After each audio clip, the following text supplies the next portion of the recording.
मित्रांनो, एखादी मुलगी रात्री 12 नंतर निर्भीडपणे घराच्या बाहेर पडू शकत नाही, मग ती स्वातंत्र्य आहे का? आज शेतकऱ्याच्या शेतमालाला योग्य हमीभाव मिळत नाही म्हणून तो आत्महत्या करतो, मग तो आर्थिकदृष्ट्या स्वतंत्र आहे का? कायद्याचेच रक्षक आज भक्षक होऊन कायद्याचा गैरवापर करतात, मग ती न्यायव्यवस्था स्वतंत्र आहे का? जुन्या रूढी परंपरांमुळे अंधश्रद्धेला खतपाणी घातलं जातं, मग मला सांगा, आपली संस्कृती तरी आता स्वतंत्र राहिलीये का? खालच्या जातीमुळे आज कित्येकांना अन्याय आणि अत्याचार सहन करावा लागतो, मग मला सांगा, आपण स्वतंत्र आहोत का? बरं, इतकंच नाही तर व्यक्ती स्वातंत्र्य म्हणता म्हणता आपण जर स्पष्टपणे मत व्यक्त केलं तर आपल्यालाच टार्गेट होईल, यामुळे देखील आज कित्येक जण गप्प बसतायत. मग मला सांगा, आपण स्वतंत्र आहोत का? अहो, 78 वर्ष उलटली इंग्रजांना आपल्या भारतातून पळवून लावून, पण अजूनही स्वातंत्र्य आपल्या दारात आलं नाही.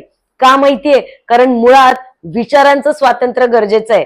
या भारताला स्वातंत्र्य मिळवून देण्यासाठी ज्या शूरवीरांनी आपल्या प्राणांची आहुती दिली, त्यांना खऱ्या अर्थाने श्रद्धांजली म्हणजे आपल्या भारताला समृद्ध आणि विकसित करण्यासाठी सगळ्यांनी प्रयत्न करणं, जखडलेल्या जुन्या परंपरा, रूढी आणि अंधश्रद्धेला खतपाणी न घालणं आणि प्रत्येकापर्यंत कायदा आणि सुव्यवस्था पोहोचवणं म्हणजे स्वातंत्र्य आहे. स्वातंत्र्य दिन हा काही एक दिवसाचा उत्सव नाहीये, तर तो रोज लढण्याची लढाई आहे. त्यामुळे स्वातंत्र्याच्या लढाईमध्ये तुम्हीही सहभागी व्हा आणि खऱ्या अर्थाने आपला भारत समृद्ध आणि विकसित करण्यासाठी प्रयत्न करा. मित्रांनो, माझ्या एक विचार या युट्यूब चॅनलच्या माध्यमातून तुम्हा सगळ्यांना स्वातंत्र्य दिनाच्या खूप खूप शुभेच्छा. जय हिंद, जय भारत.